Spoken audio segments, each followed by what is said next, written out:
you pray with me? Come, Holy Spirit, and be present with us in this place. For when you are with us, nothing else matters. I ask this in the name of your beloved Son, Jesus Christ. Amen. The parable of the Good Samaritan. It's tired and old and overdone. We get it. A man traveling down the road, a sketchy road, is beat up, robbed, and left for dead. 3 people walk by him, and the one who helped was the bad guy, who we now call good. We've heard it so many times. When we do hear it, we don't really hear it. We've heard it so many times, it's really not that good anymore. And we've heard it so many times, it has nothing new to offer us. What could I possibly say that we haven't heard already? So here's what I'm thinking, if it's okay with Pastor Chris, and she left. I think we should just skip the sermon and go right to the song of the day. What do you think? I don't think she'd let me. So, I tried. You didn't really think you were going to get off that easy, did you? But you understand my point.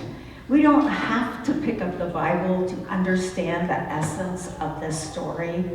Whether it's the Good Samaritan windows in cathedrals across Europe, or the 50-plus Good Samaritan hospitals across the United States, or the lone Good Samaritan donkey sanctuary in Australia. We get frequent reminders of the heart and the soul of this story.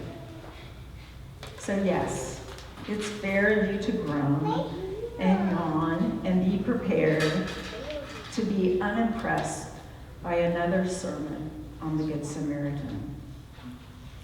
But I think it's equally fair for me to remind us, and you know this as well as I do, even though we have heard these stories more times than we can count, we're not just talking about any words. We're talking about the Word made flesh. God's living Word, not some stale words in a Bible in a hotel nightstand, but words with authority to stir things up. Words with the power to create something new and beautiful and holy. Words that give life. And no, they never sound the same way twice. When I hear the parables of Jesus, I find it helpful to step back from them and think about where we see ourselves in the story. Where we see ourselves and where we don't see ourselves can give us a whole new perspective. Who are you today? Are you the shady lawyer cross-examining Jesus, testing him and trying to trip him up with questions you already know the answer to? Or perhaps you're the priest or the Levite, the religious experts. You know the love commands of Deuteronomy and Leviticus: love God, love neighbor, love God. And you are duty-bound to help. Yet for whatever reason, Jesus doesn't tell us. You take the long way around, silently proclaiming, I'm not touching this one. Or perhaps you, I think even though most of us would not dare go there, perhaps you see a hint of yourself in Jesus. You know the love commands. You not only know them, you live them. And you forever go around teaching others to go and do likewise. Now, I doubt that many of us identify with the lawyer, the priest, and Jesus. For all those reasons I mentioned before, that is just not who we know ourselves to be, at least not most of the time. Certainly, we all have our moments. So that leaves the Samaritan, the man in the ditch, and the ink. Alex, I'll take the Good Samaritan for 500, please. And the answer is, the character we most identify with Jesus in the parable of the Good Samaritan. Buzz. Alex, who is the person in the ditch? That's right, Luke. Luke's our new Jesus Jeopardy champion. We're the person in the ditch. Think about it. Exposed, beaten up, and left for dead. As much as we hate to admit it, we've either been there, are there, or will be there. It's life. Part of our human experience. And rarely does any of us get through it unscathed. But the difference is that our wounds are not quite so visible. We go about our days with deep, relentless, and gut-wrenching pain, and most of the time no one would ever know it. We spend our energy and money and time faking it, pretending that everything is okay.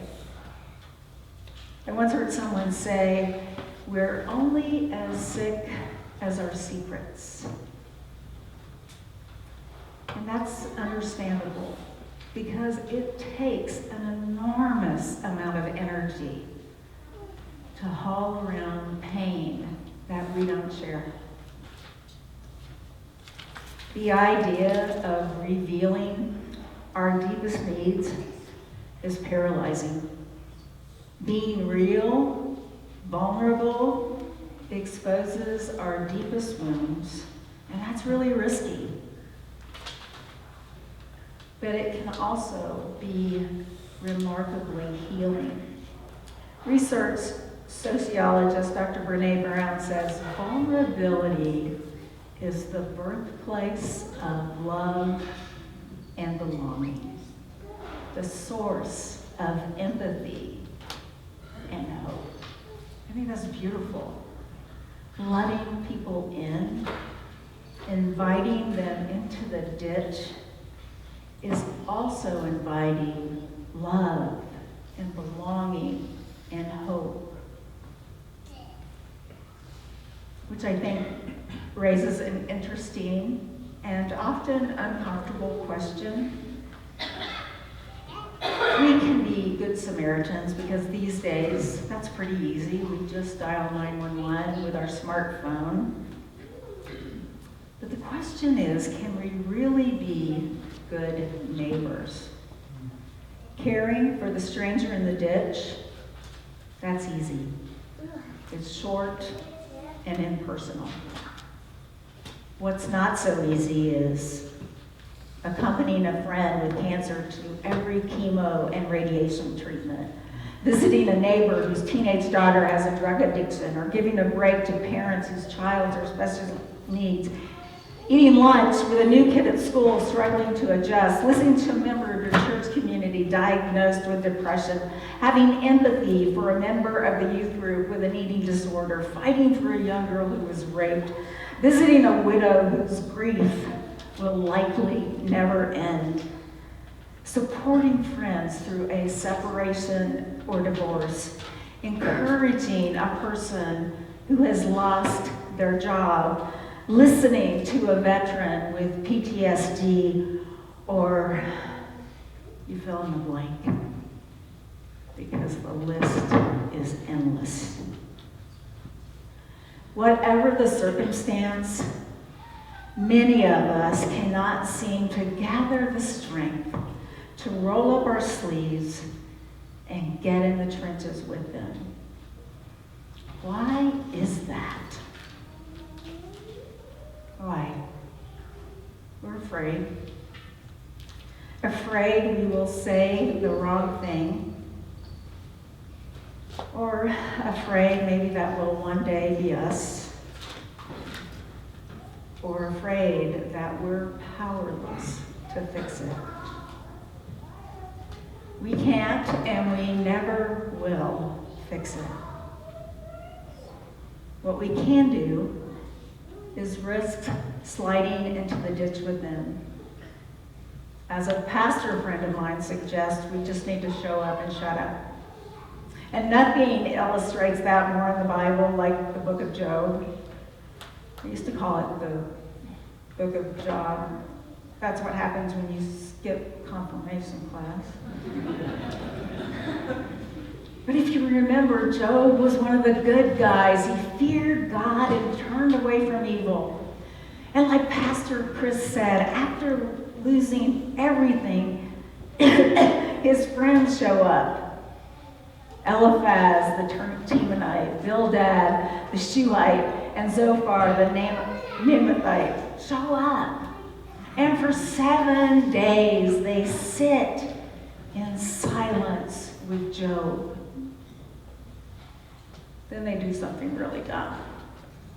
They open their mouths. And everything quickly goes south. His friends insist Job must have done something wrong. They know God, and they know that God deals out perfect justice, swapping good for good and evil for evil. This goes on for several chapters, and finally, Job, tired of listening to their twisted theology and pitiful pastoral care, lets them have it. You whitewash with lies. All of you are worthless physicians. If you would only keep silent, that would be your wisdom. You know, the language of silence is mysteriously healing. We each have a priceless treasure to offer others. Full attentiveness. Our whole undivided attention given to another is an immeasurable value, a life-giving gift.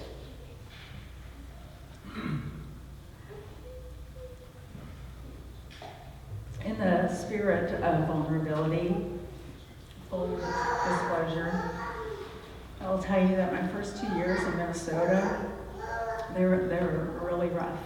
I was working too much. I had no friends, and I really had no life. And I was in a very deep and dark and lonely ditch.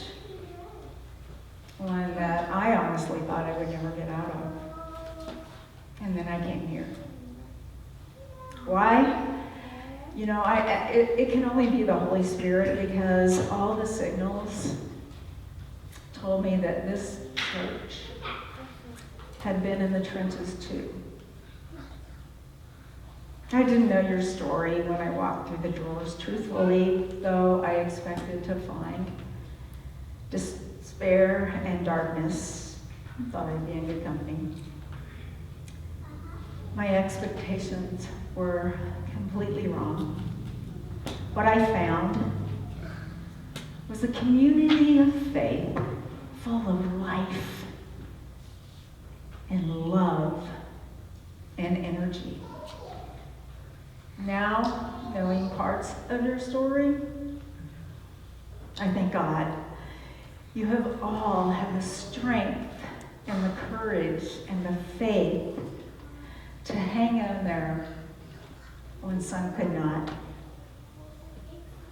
You have worked together, helping each other scrape and claw your way out of the trenches.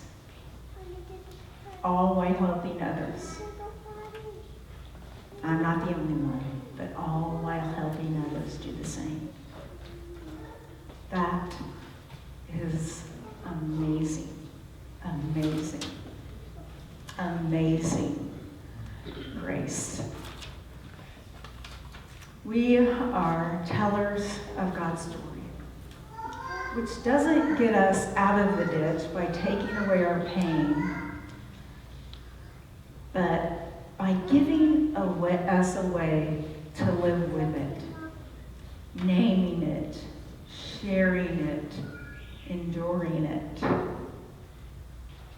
Jesus tells us stories to help things die, which gives way for new life. Once we've been rescued by the radical grace and love of Jesus, it's hard to look at anything more or anyone more quite the same. So armed with this truth, we all have work to do. If there is to be pain, God desires that we share it. The world, near and far, needs help. Broken and wounded, it's begging for it. And who does God send to help? A broken and bruised church, climbing its way to new life. Maple Grove Lutheran Church, you are my Good Samaritan. What you see before you is resurrected life. What I see before me is resurrected life. Now, Jesus insists that we go and do likewise. Amen.